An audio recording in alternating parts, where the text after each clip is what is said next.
Welcome, Detective. The Covert Detective Agency has assigned you a new perplexing case, one that takes you deep into the heart of the snow-blanketed Whistler Mountains. Here at the luxurious Frostfall Chalet, Mark Kane, a renowned photographer, has been found dead under suspicious circumstances. As an experienced investigator, your task is to uncover the truth behind Mark's untimely death. Was it a tragic accident, a cold-blooded murder, or something far more insidious? The answers lie buried beneath layers of clues and deceit. Throughout this video, you will encounter at least 5 crucial clues that hold the key to solving the case. But beware. There are also 3 cunning red herrings scattered to mislead you. Your challenge is to piece together the evidence, separate fact from fiction, and uncover the hidden truth. The fate of this investigation rests in your hands. Stay sharp, observe every detail, and trust your instincts. Good luck, Detective. The Frostfall Chalet, an exclusive ski resort nestled deep in Whistler's snow-covered wilderness, was a haven for luxury and adventure. Guests came to indulge in pristine slopes and the unparalleled opportunity for exceptional winter photography.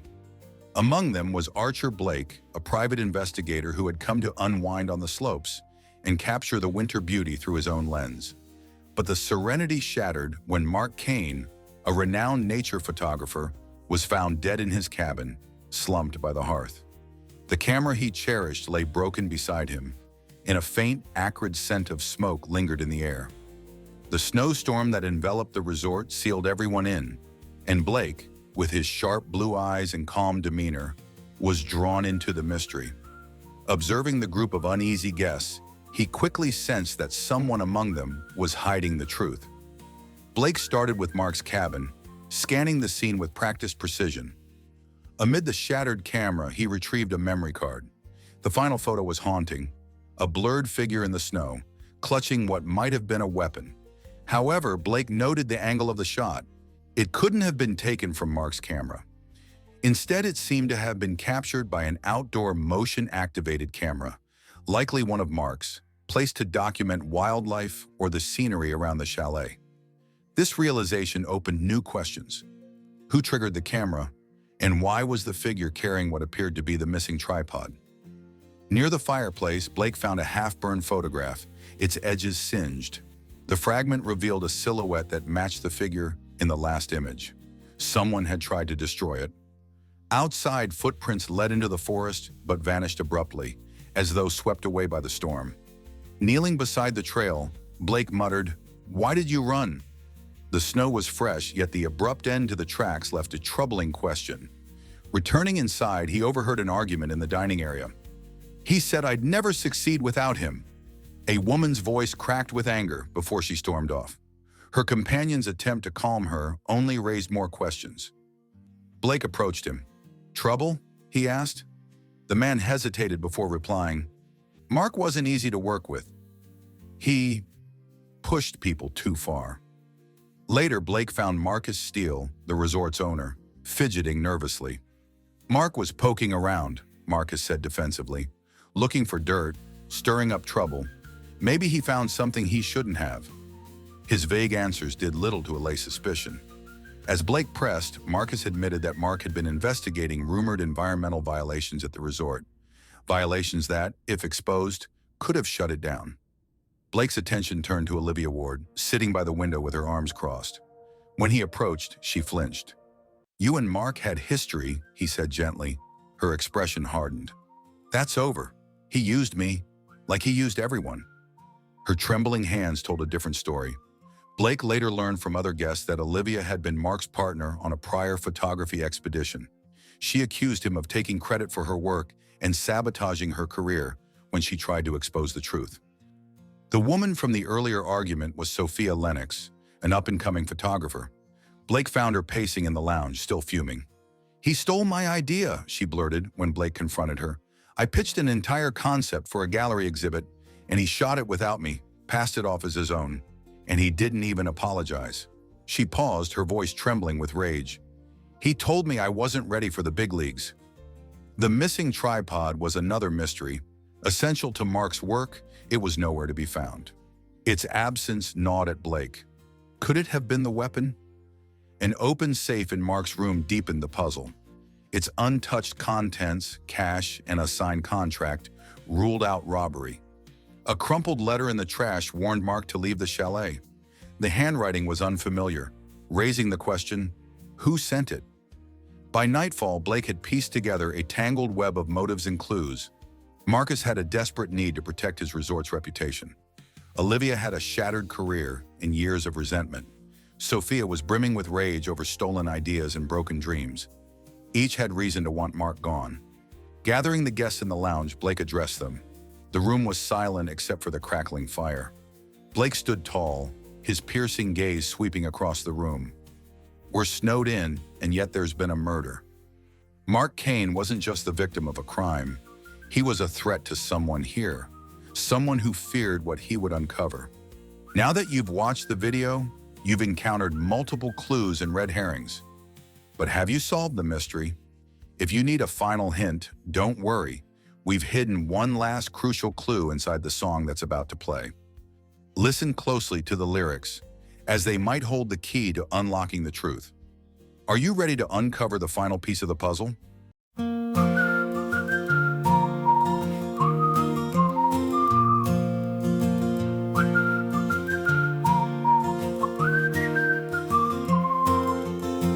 Beneath Whistler skies, where the snowflakes gleam, the Frostfall Chalet stood, a winter dream. Mark with his lens sought the mountain's grace, but shadows crept close in the cold's embrace. Oh, echoes in the snow, what do they hide? A figure with a tripod by the mountainside.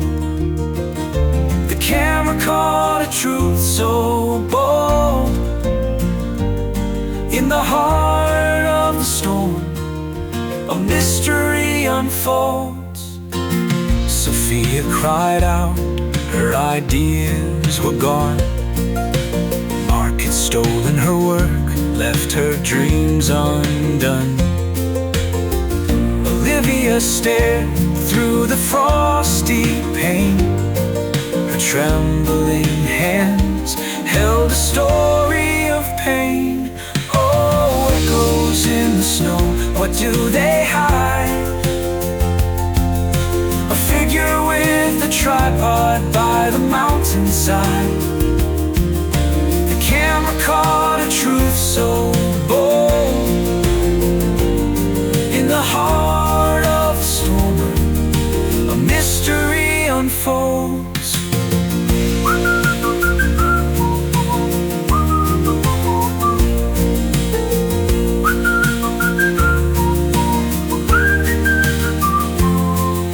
The chalet was beauty, the slopes were divine, but secrets lay buried beneath the pine. The footprints vanished, the photo burned, yet the motion lens saw where the killer turned.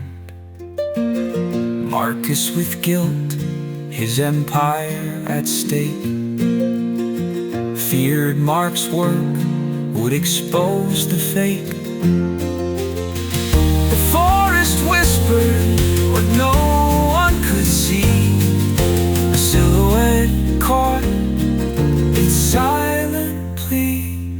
Oh, echoes in the snow, what do they hide? A figure with a tripod by the mountainside. The camera caught a truth so bold. In the heart of the storm, a mystery unfolds. So linger here, where the winds still blow, and solve the riddle of the falling snow. A blurred silhouette, the answer is near. The echoes of truth will make it clear.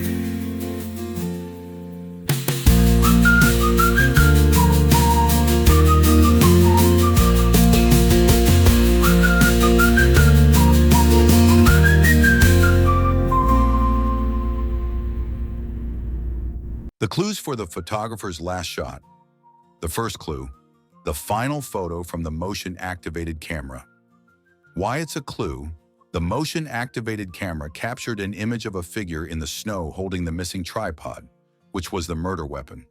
This places the suspect at the scene after Mark's death, carrying incriminating evidence. The second clue, the missing tripod. Why it's a clue, Mark's tripod was essential to his work but was absent from the cabin.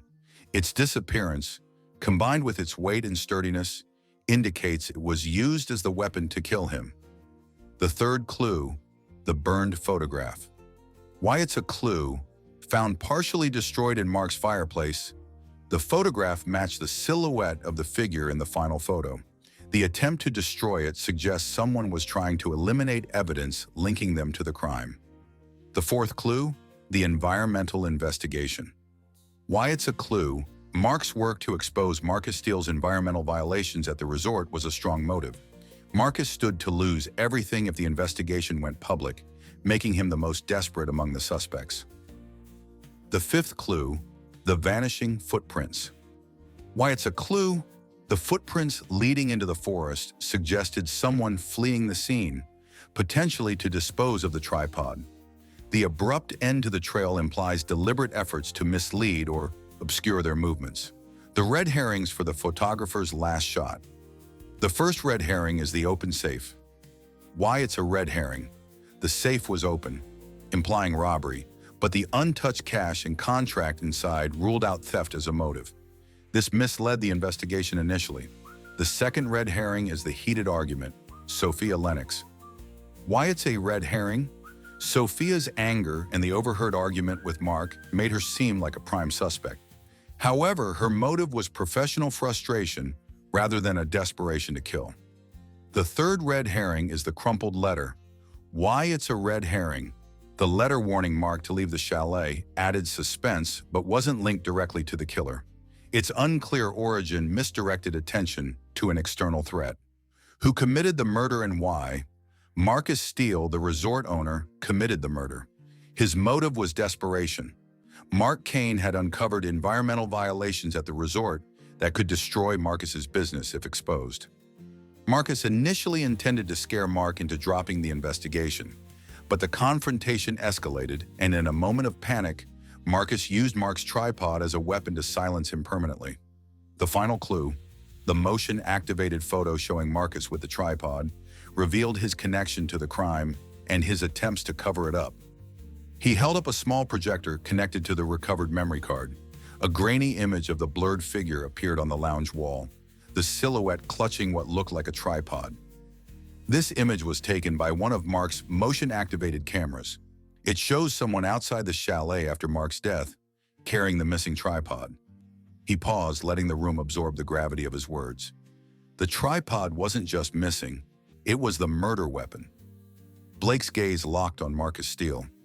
You tried to cover it up. Mark's investigation into environmental violations wasn't just an inconvenience, it was an existential threat to your business. He had evidence that could have shut down this resort, and you knew it. Marcus's face paled. That's not true, he stammered, but his voice lacked conviction. Blake continued. You knew the motion-activated cameras were there. You triggered one when you carried the tripod into the woods, thinking you could dispose of it. And then you tried to burn the photograph Mark had printed because it revealed your silhouette. The room was heavy with tension. Sophia and Olivia looked stunned, their motives now overshadowed by Marcus's desperate actions. Blake took a step forward, his voice calm but firm.